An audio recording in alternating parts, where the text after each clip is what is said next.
Good morning बच्चों। बेटा आज डेट है 18 अक्टूबर 2021। क्लास 7th की मैथ्स की हम वर्कशीट नंबर 24 करेंगे, जिसका टॉपिक है आंकड़ों का संगठन। बेटा अभी तक आपने पिछली वर्कशीट में सीखा है कि जो आंकड़े होते हैं वो तथ्यों का संग्रह होते हैं और हम किसी विशेष जानकारी को प्राप्त करने के लिए ही आंकड़ों का संग्रह करते हैं। लेकिन आंकड़े तो हमने संग्रहित कर लिए, जब तक उनको हम सही प्रकार से उचित संगठन नहीं करेंगे, उनका संगठन नहीं करेंगे तब तक हमें उन आंकड़ों से कोई जानकारी प्राप्त नहीं हो सकेगी। तो आज हम उन आंकड़ों का संगठन क्यों करते हैं, कैसे करते हैं और उससे किस तरह से जानकारी प्राप्त कर सकते हैं वो सीखेंगे। तो बेटा देखो, यहाँ से देखते हैं। क्लास 7 के कक्षा अध्यापक एक सप्ताह विशेष में व्हाट्सएप ग्रुप पर वापस किए गए वर्कशीट की संख्या जानना चाहते थे। वह इस प्रकार विद्यार्थियों की कुल संख्या लिखते थे। तो बेटा एक सप्ताह में जैसे आपको हम व्हाट्सएप पे काम भेजते हैं और हम आपको कहते हैं कि आप रिवर्ट करके काम करके वापस भेजो, तो इसी तरह से अध्यापक ने 7th क्लास के बच्चों का व्हाट्सएप ग्रुप है जो उस पर जो बच्चे वापस काम करके भेजते थे उसकी कुल संख्या डे वाइज लिखी है। सप्ताह में 7 दिन होते हैं, तो 7 दिन के बच्चों ने जितनी वर्कशीट्स वापस संख्या उनकी लिखी है, कितने बच्चों ने करके भेजी। तो देखो बेटा, पहले दिन 33 बच्चों ने, कॉमा फिर 38, comma 28, comma 46, comma 29, comma 46, comma 25। ये हमारे 7 डेज़ की जो बच्चों के आंकड़े इकट्ठे किए हैं वो हैं। अब इनको हम संगठित करेंगे। देखो बेटा, तो ये वर्कशीट इस प्रकार थी। सप्ताह के दिन सोमवार, मंगलवार, बुधवार, वीरवार, शुक्रवार, शनिवार, रविवार और विद्यार्थियों की संख्या सेम इसी बॉक्स में उसके नीचे हमने लिख दी है। ठीक है। अब क्या हुआ, अध्यापक को पूरे सप्ताह के दौरान प्राप्त कार्यपत्रकों यानी वर्कशीट की औसत संख्या विभाग को भेजनी थी। औसत, तो आज हम पहले देखेंगे कि औसत कैसे निकलता है। इसलिए उसने छात्रों द्वारा वापस की गई सभी कार्यपत्रकों की संख्याओं को जोड़ा और 7 से विभाजित किया, और इससे कार्यपत्रकों की संख्या का जो औसत था वो उन्हें मिल गया। और जो औसत होता है उसको ही बेटा हम माध्य कहते हैं। ठीक है बेटा, उसको ही माध्य कहते हैं, यानी कि मीन। इंग्लिश में इसको मीन बोलते हैं बेटा, तो उसी को हम माध्य बोलते हैं। कैसे निकाला उन्होंने? ये जो 7 डेज़ बच्चों के वर्कशीट्स वापस आई थी, विद्यार्थियों की संख्या थी जो, इन सबको प्लस किया। तो आपके पास जितने भी आंकड़े हैं उन सबको प्लस करोगे और जितने दिन के हैं, जैसे 1 2 3 4 5 6 7, तो 7 दिन के आंकड़े थे, तो 7 से उसको भाग कर देंगे। देखो, आंकड़ों का योग और ये 7 से उसको भाग किया, तो ये हमारा फॉर्मूला रहेगा माध्य निकालने का। इसे लर्न करेंगे। हर जगह ये माध्य निकालने का फॉर्मूला यूज़ होता है, बड़ी क्लासेस तक में भी इसको यूज़ किया जाता है। इसको लर्न कर लेंगे, इम्पॉर्टेंट है ये। तो अध्यापक ने 33 जमा 38, ये पूरे स्टेप्स भी फॉलो करेंगे। जैसे जैसे स्टेप्स होते हैं वो करने होते हैं बेटा, हर स्टेप के मार्क्स होते हैं। 33 जमा 38 जमा 28 जमा 46 जमा 29 जमा 46 फिर जमा 25। ठीक है बेटा, और डिवाइडेड बाय 7। सबको जोड़ने के बाद 245 आया और 7 उसके नीचे लिखा। और इसको हम ऐसे सिंपली भी काट सकते हैं, 7 एकम 7, 7 या 21, 3 और 5 35, 7 पंजे 35, तो आंसर आ गया 35। ये हमारा माध्य है। ठीक है, इन सब का औसत है ये। औसत, इसको याद रखेंगे। औसत भी बोलते हैं, यानी एवरेज भी बोलते हैं, और माध्य भी बोलते हैं। जैसे हम आपसे कहते हैं कि बेटा आपके एवरेज मार्क्स कितने आए, तो आपके 8 सब्जेक्ट्स पढ़ते हो आप, तो आपको 100 में से मान लो एक सब्जेक्ट में मिले हैं 90, किसी में 89, किसी में 70, किसी में 73, किसी में 75, ऐसे आपके 8 सब्जेक्ट्स के मार्क्स लिख लेंगे। पहले उन सबको प्लस करेंगे। 8 सब्जेक्ट से मार्क को पहले 1 के, दूसरे के, तीसरे के, ऐसे करके 8 तक के। और क्योंकि वो 8 सब्जेक्ट्स के मार्क्स होंगे तो 8 से डिवाइड कर देंगे। जब आप इसको 8 से भाग या डिवाइड कहते हैं, भाग को करेंगे, तो आपको जो आंसर प्राप्त होगा वो एवरेज मार्क्स होंगे। ये आपका बहुत जगह यूज़ होता है। इसी को हम औसत कहते हैं और इसी को हम माध्य भी कहते हैं। ठीक है बेटा, ये बहुत इंपॉर्टेंट है, लर्न रखेंगे इसको। और इसी टाइप के और भी क्वेश्चंस अपने आप से बना के भी करने की कोशिश करेंगे। ठीक है, अब देखते हैं। अब इन आंकड़ों से हम और क्या क्या पता लगा सकते हैं, संगठन करना है ना हमें आंकड़ों का, किस तरह से क्या क्या पता लगा सकते हैं। तो अध्यापक ने यह जाना कि वीरवार और शनिवार को विद्यार्थियों द्वारा लौटाए गए कार्यपत्रकों की संख्या समान है। देखो 46 है और 46 है, ठीक है। अतः सबसे अधिक बार आने वाला आंकड़ा बहुलक होता है। देखो बेटा, रिपीटिशन, जिस भी नंबर की रिपीटिशन बार बार आएगी, जो नंबर बार बार आएगा, बहुलक, बहु माने हो गया बार बार, बहुत से इसको बार बार याद रखो, इसको इंग्लिश में मोड कहते हैं बेटा। जो भी नंबर बार बार आएगा, रिपीट होगा, वो हमारा बहुलक कहलाता है। अगर आपको कहा जाए कि इन आंकड़ों का बहुलक बताओ, तो आप इनमें देखेंगे कौन सा नंबर ज़्यादा बार आया है। तो इसमें सब नंबर एक एक बार आए हैं, लेकिन 46 नंबर जो है वो 2 बार आया है। तो 46 इस जो संख्या, ये संगठन है आंकड़ों का, इसका बहुलक हो गया। ठीक है बेटा, ये भी बहुत इंपॉर्टेंट है, लर्न रखेंगे, ये टॉपिक ही बहुत इंपॉर्टेंट है बेटा।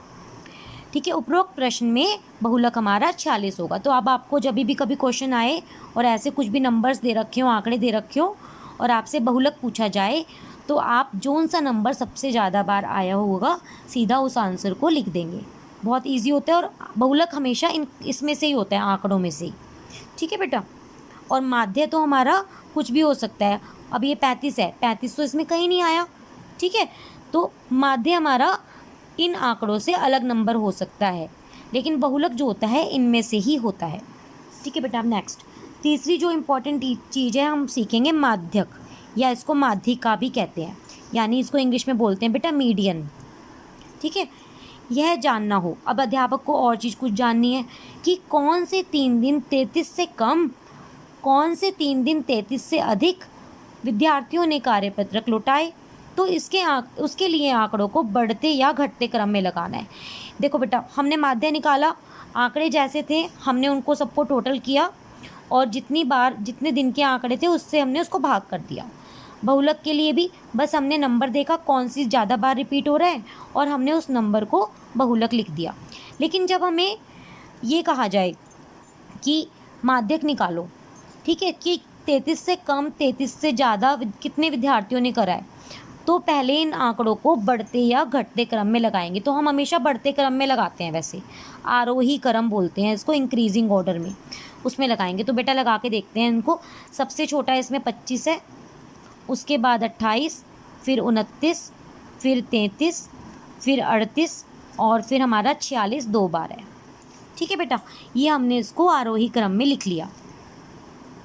ठीक है बेटा, अब देखो ये जो हैं आंकड़े 33 से कम, ये वाले हैं 3 दिन वाले, और 33 से ज़्यादा वाले ये आंकड़े हैं, तो हमें पता चल जाएगा। अब ये तो हो गया, इसको कहते हैं माध्यक। माध्यक मतलब जो बीच में आ रहा है, लेकिन अब इसका तो बीच हमें पता चल गया, क्योंकि 7 नंबर्स थे, 1 2 3 4 5 6 7, 7 दिन के आंकड़े थे। तो 3 इधर छूट गए, 3 इधर छूट गए, 7 का जो बीच है वो बीच वाला ये हो गया, 3 इधर छोड़ के। लेकिन अगर ये सम संख्या होती, मान लो मैं इसके अंदर बढ़ा देती हूँ, एक 48 और लिख देती हूँ, अब ये 8 संख्या हो गई। अब इसके बीच में कौन सी संख्या देखते हैं। इधर से मैं अगर 4 छोड़ूं तो ये भी 4 पूरे ख़त्म हो जाएंगे, इधर से तो बीच में तो कोई संख्या नहीं आई। यानी कि हमें इधर से 3 छोड़ के, जब सम संख्या होती है, और इधर से भी 3 छोड़ के, जो बीच की 2 संख्या बीच की बचती हैं, एक नहीं बचती। जब सम होता है हमारा, सम संख्या होती हैं, तो 2 संख्या बचती हैं। अब उन दोनों संख्या को जोड़कर आपको औसत निकालना है। तो 2 संख्याओं का औसत कैसे निकलेगा, दोनों को जोड़ो और 2 ही संख्याएं, तो 2 से भाग कर दो। औसत का यही फॉर्मूला था, माध्य का यही फॉर्मूला था, आंकड़ों का योग करो और आंकड़ों की संख्या से भाग कर दो। तो 33 और 38 को जोड़ के और 2 से भाग कर दो, तो जो संख्या आएगी इन दोनों को जोड़ के देख लेते हैं। 8 और 3 11, और एक ये 71 हो गया। 71 को 2 से भाग कर दो, 2 एकम 2, 2 तिया 6, 2 पंजे 10, और 2 पॉइंट लगेगा, और 2 पंजे 10। यानी हमारा माध्य है, अगर हमने एक संख्या और बढ़ा दी, इसमें कोई भी संख्या हो सकती है, 50 भी लिख सकते हो यहाँ पे, उससे कोई फ़र्क नहीं पड़ेगा, आपको बीच की संख्या देखनी होती है। तो इसका बीच कुछ नहीं बन रहा है, यहाँ पे बन रहा है इसका बीच, क्योंकि 4 और 4 8 हैं। इसीलिए हम इन दोनों संख्याओं को जोड़ के और उनका औसत निकालते हैं, यानी उसको 2 से भाग करते हैं। ठीक है, और हमारा आंसर आ जाता है। ये इसको हम कहते हैं मीडियन, यानी कि माध्य। बेटा अब हम आ जाते हैं अपने क्वेश्चंस पे। देखो पहला क्वेश्चन जो है आपका नीचे दिया हुआ है, यही वाले क्वेश्चंस मैंने यहाँ पे नोट डाउन करे हैं, आपको मैं दिखाती हूँ।